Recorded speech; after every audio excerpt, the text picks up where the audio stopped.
जय हिंद साथियों, मैं अमरीश स्वागत करता हूं आपका आज के इस नए वीडियो में। आज के इस नए वीडियो में फिर से बात करने वाले हैं दिल्ली चुनाव के बारे में। हालांकि दिल्ली का चुनाव सबसे ज़्यादा महत्वपूर्ण तब हो जाता है जब वहां की विधानसभा सीट से, यानी कि पड़पटगंज की विधानसभा की सीट से उम्मीदवार बनाए गए अवध ओझा सर, जो दिल्ली के उप मुख्यमंत्री मनीष सिसोदिया की एक पूर्व ऐतिहासिक सीट मानी जाती है। हालांकि दावेदारी के रूप में अवध ओझा एक तरीके से बहुत ही ज़्यादा फेमस और ब्रांड हैं और अपनी शिक्षा से भी ज़्यादा अपनी बातों को लेकर और अपने बयानों को लेकर के और एक खुला विचार किसी भी मुद्दे पर रखने के लिए जाने जाते हैं। हालांकि इसी सीट के बारे में आज का जो विधानसभा आज को बुलाएंगे डॉक्टर अरविंद कुमार जी, जो एक खुले विचारों के हैं और अपना पूरा विचार मत रखेंगे दिल्ली चुनाव के बारे में, जो पड़पटगंज से उम्मीदवार बनाए गए अवध ओझा सर के बारे में। हालांकि शिक्षा से रिलेटेड जो उनका इतिहास रहा है बहुत ही ज़्यादा अच्छा रहा है और आईएएस की तरह तैयारी करवाते हैं और लोगों को राजा बनवाते हैं। राजा बनाने की पूरी फुल और टेक्निक और पूरी व्यवस्था के तौर पर मतलब वो जाने जाते हैं। चलिए उन्हीं विचारों के साथ स्वागत करते हैं डॉक्टर अरविंद कुमार जी का। और पूरी तरीके से जैसा पता है फरवरी में वहाँ की इलेक्शन होने वाले हैं और फरवरी में क्या अवध ओझा सर फिर से राजा बनेंगे या फिर उन्हीं गलियारों में लौट करके टेक्निक बनाने के काम करेंगे और राजा बनने की नई तरीके ढूंढ के लाने का काम करेंगे। चलिए देर न करते स्वागत करते हैं डॉक्टर अरविंद कुमार जी का। Sir please. सर आपका बहुत बहुत शुक्रिया। सभी को राम राम।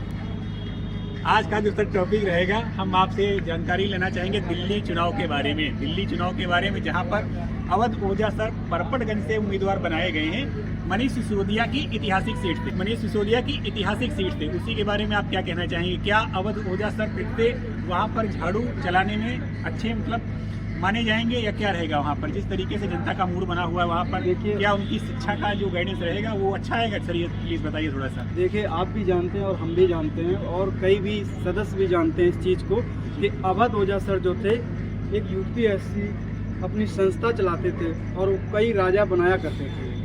ठीक है, शिक्षा से उनका लगाव रहा है क्योंकि पहले भी ये सूचनाएं फैली हैं कि अवध ओझा सर गए हैं, कहीं बीएसपी से टिकट मांगी है, बीजेपी से टिकट मांगी है, कांग्रेस से टिकट मांगी है, कई पार्टियों में उन्होंने टिकट मांगी, लेकिन उन्होंने ये सोचा कि दिल्ली विधानसभा जो सीट है और माननीय जो केजरीवाल जी हैं उन्होंने एक शिक्षा के दिल्ली को रूप में एक शिक्षा के रूप में दिखाया है। हाँ, शिक्षा का जो गाइडेंस दिया वो मतलब वर्ड मतलब दिल्ली में ही नहीं, वर्ल्ड में ही देखा जाए शिक्षा का बुलंद की है। दिल्ली के स्कूल जो मॉडर्न स्कूल है सर, वो कहते हैं हमारे ऐसे दिल्ली के स्कूल भारत जैसे किसी भी सरकार ने या फिर भारत में किसी भी राज्य के मुख्यमंत्री ने नहीं बनाए। मतलब ये तो खैर काम की करने की बात। क्या इन्हीं मुद्दों को लेकर के जो है अवध ओझा सर आगे बढ़ना चाहते हैं? कहीं ना कहीं जो पड़पटगंज सीट दी गई है अवध ओझा सर को 19 सीट है। क्योंकि वहाँ पर जो मनीष सिसोदिया जी थे पहले वहाँ से आए थे, विधानसभा सीट पे आए, वो उन्होंने काम किया। फिर इसके बाद में जो अवध ओझा सर हैं उसी सीट के दावेदार हैं। उनका नामांकन मान कर लिया गया है और वो प्रचार प्रसार में लगे और हाल ही में मतलब फरवरी के फर्स्ट वीक में ही वहाँ पर चुनाव इलेक्शन होने वाला। तो आप क्या मानते हैं कि अवध ओझा वहाँ पर झाड़ू चलाने में सक्षम होंगे? क्योंकि कई विरोधी पार्टियां ये कहती हैं कि इनके ज्यादातर पार्टी शराब घोटाले में लेकर के या फिर अन्य भ्रष्टाचारों के मामले में जेल काट चुके हैं इनके बड़े बड़े नेता। हालांकि यह जो जेल की संख्या है 1 महीने से लेकर के सालों तक रही है, चाहे आम आदमी पार्टी में अरविंद केजरीवाल बतौर सीएम रहे हों या फिर उनके उप मुख्यमंत्री मनीष सिसोदिया या फिर संजय सिंह रहे हों, वो भी जेल काट चुके हैं। कि बड़े बड़े चेहरे जेल में रहे हैं। क्या उससे पार्टी की छवि खराब हुई है या फिर पार्टी के जो लीडर थे वो तो कहते हैं कि जेल जाने से नेताओं की छवि बढ़ती है? आप क्या कहना चाहेंगे इस पे? क्या देखिए जो पार्टी ने कार्य किया है उस पर ईडी लगी, जांच हुई, सारे सबूत जो से साक्ष्य नहीं पाए गए, क्योंकि जब तक कोई सबूत नहीं मिलता तब तक उसको अपराधी घोषित नहीं किया जा सकता है। सबूत नहीं पाए गए, उसकी वजह से अरविंद केजरीवाल भी रिहा हो चुके हैं, प्रचार प्रसार में लगे हैं। उनके जितने लीडर थे करीब सब रिहा हो चुके हैं, तो छोड़कर जो अभी हों प्रेजेंट टाइम में हमें नहीं लगता है, क्योंकि उन्होंने विधानसभा जो इलेक्शन हो रहे हैं बहुत जोरों से प्रचार प्रसार किया है और उनके जो लीडर थे, जितने भी लीडर थे, शराब घोटाला है और भी कई घोटाले लगे हैं। जब तक क्या सर आम आदमी पार्टी की इस घोटालों से शराब ये शराब देखिए, घोटाले ऐसा से है, रिलेटेड आम आदमी पार्टी की जो छवि खराब हुई है क्या उसका प्रभाव देखने को मिलेगा इलेक्शन में? लेकिन आम आदमी पार्टी ने कई अपने कार्य भी किए, जैसे कि वहाँ बिजली मुफ्त की है, हाँ बिल्कुल, महिलाओं को ट्रैवल फ्री की है, बहुत सही ठीक है, और एजुकेशन पे काम भी किया है। अगर एक तरफ से देखा जाए घोटाला भी अगर किया है तो पब्लिक के बीच में काम भी किया है। लेकिन हर सर एक पार्टी सर एक मिनट बात कहना हाँ। चाहेंगे, आपने कह दिया घोटाला किया है सर, थोड़ा सा इस पे आप थोड़ा अपना मतलब खुला करके रहिएगा। क्या कोई सरकार घोटाले से पैसा लेकर के जनता के लिए सेवा करे? क्या भारत के संविधान में ऐसा जायज है? क्या ऐसा होना चाहिए? जरूर बताइए। भारत के संविधान में ऐसा जायज नहीं है, क्योंकि अभी तक जितने भी नेता रहे हैं सभी ने घोटाला किया है। अपने ये यहाँ के लालू चारा घोटाला हुआ था, तो बहुत से लोगों ने घोटाला किया है। वो लोग जेल गए भी हैं और वो दोषी पाए भी गए हैं, ठीक है, लेकिन उन्होंने अपने स्वार्थ के लिए घोटाला किया है, ठीक, अपने जीवन के लिए घोटाला किया। अभी बीच में एक चर्चा चल रही थी कि केजरीवाल के यहाँ पर करोड़ों रुपए के पर्दे लगे हैं, करोड़ों रुपए शीश महल, हाँ शीश महल बना है। उनका थोड़ा सा वहाँ प्रधानमंत्री जी ने, हालांकि चुनाव प्रचार के दौरान कहते हैं वो शीश महल में रहते, शीश महल का बयान बहुत ही ज्यादा चर्चा में रहा सर, इस पे भी बताइए थोड़ा सा। और कहते हैं सोने के टॉयलेट लगे, ये भी बताना सर चाहेंगे, वो जहाँ तक मीडिया रिपोर्ट्स के अनुसार आई ही बातें। देखिए, ये राजनीतिक बातें हैं, पब्लिक को गुमराह किया जा सकता, किया नहीं जा सकता, क्योंकि हमारा जो संविधान है वो कहता है जब तक किसी के प्रति कोई साक्ष्य ना मिली तब तक हम उस पर कोई भी एक्शन नहीं ले सकते हैं, क्योंकि हम उसको अपराधी भी नहीं मान सकते हैं। अगर हम अभी आपसे कहें आपके यहाँ भी सोने की चोटी लगी तो आप मान लोगे? हम जब तक वहाँ साक्ष्य प्रमाण नहीं करेंगे, फोटो नहीं होंगे हमारे पास, जब तक किसी भी सदस्य जो हमारे मेंबर हैं उनके पास, जैसे कोई भी घोटाला होता है, जैसे किसी को अपराधी घोषित किया गया, जब तक उसके साक्ष्य नहीं मिले हैं या सुप्रीम कोर्ट ने निर्देश नहीं दिए हैं तो उसको कभी भी अपराधी घोषित नहीं माना जाता है। अच्छा, मतलब आपका कहना यहाँ पर ये है और कि जब तक चीजें क्लियर ना हो जाए, हाँ, किसी पार्टी को प्रोपोगेंडा के तौर पर तथा ना उसके देखा जाए, छवि खराब करने के लिए ऐसी चीजें ना की जाए। जनता को जरूर एकदम असलियत और हकीकत तक जाने का अधिकार है, और लोकतंत्र में सवाल के साथ साथ जनता को रिजल्ट से भी मतलब है। हाँ, जनता को रिजल्ट से भी मतलब है, क्योंकि जनता और हमारा भारत देश एक लोकतांत्रिक देश है। जी सर। यहाँ गरीब को भी बोलने का अच्छा, मेन चर्चा सर हम जो सर मेन चर्चा हम फिर से वहीं पर लौट के आना चाहेंगे, दिल्ली चुनाव पर और परपटगंज की सीट। ये परपटगंज की सीट पूरे भारत में एक तरीके से एक बन चुका है, एक चुनावी माहौल का मसाला। परपटगंज की सीट से बनाए गए अवध ओझा सर उम्मीदवार, जो कहते हैं राजा बनने की टेक्निक, क्या वो राजा बनेंगे या फिर लौट के जाएंगे? कुछ इस पे सर बताइए हमें। देखिए, और जनता का माहौल क्या है, उनके काम भी कुछ ऐसा बताइए जो आम आदमी पार्टी के भरोसे वोट ना मांगे, लोग उनकी छवि पर वोट दें। क्या कुछ ये भी जरा थोड़ा हम लेना चाहेंगे? क्योंकि अवध ओझा सर ने एक बात बोली है, अगर मैं परपटगंज सीट से विधानसभा तक पहुंचता हूं तो यहाँ के लोगों को, यूपीएससी जितने भी स्टूडेंट हैं उनको एक शिक्षा का सीढ़ी देंगे। अच्छा, हर किसी को अपनी तरफ से वो जो भी अपना रखे हों फ्री करने का भी यूपीएससी मतलब उन्होंने कहा है कि जितने भी बच्चे होंगे हमारी तरफ से फ्री होगी शिक्षा उनके लिए, क्योंकि यूपीएससी का भारत का सबसे बड़ा एक माना गया, सेवा मानी गई, सबसे बड़ा एग्जाम माना गया है, और उसको क्वालिफाई करने के लिए कई बरस हो जाते हैं। मतलब शिक्षा का मुद्दा लेंगे अपने जीतने के लिए, क्या सर शिक्षा का मुद्दा लेंगे वो हो सर?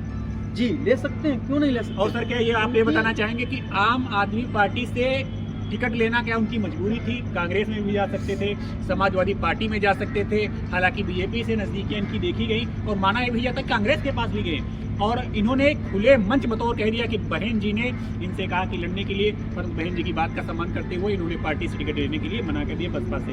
अच्छा, क्या करना ये, क्या मतलब आम आदमी पार्टी में आना इनकी मजबूरी थी या क्या मतलब देख करके आए? बताइए सर। मैं आपको बताता हूँ, जब इन्होंने आम आदमी पार्टी को ज्वाइन किया था तो इनकी जो छवि है वो एक शिक्षक के रूप में, हाँ बिल्कुल सही बात। इन्होंने वहाँ पर एक मुद्दा बनाया था कि अगर केजरीवाल जी हमको शिक्षा के रूप में कार्य करने देंगे तो हम इस पार्टी में मन और तन और धन से कार्य करेंगे। ठीक, उनका मानना ये है, कहीं ना कहीं वो, मैं अपने अनुभव से बताना चाहता हूँ, वो एक शिक्षा मंत्री के रूप में दिल्ली में कार्यरत करना चाहते हैं। बिल्कुल। ठीक है, उनकी जो छवि है वो शिक्षक के रूप में ही देखी जाएगी। सर अगर ये अवध ओझा सर ठीक है सदस्य बने, मेंबर ऑफ जो लेजिस्लेटिव असेंबली है दिल्ली विधानसभा चुनाव से अगर ये सदस्य जीत, हालांकि अवध ओझा अगर अपनी सीट से जीतते हैं ठीक, और विधायक के रूप में चयनित होते हैं, तो क्या ये शिक्षा के क्षेत्र में और अच्छा काम करेंगे?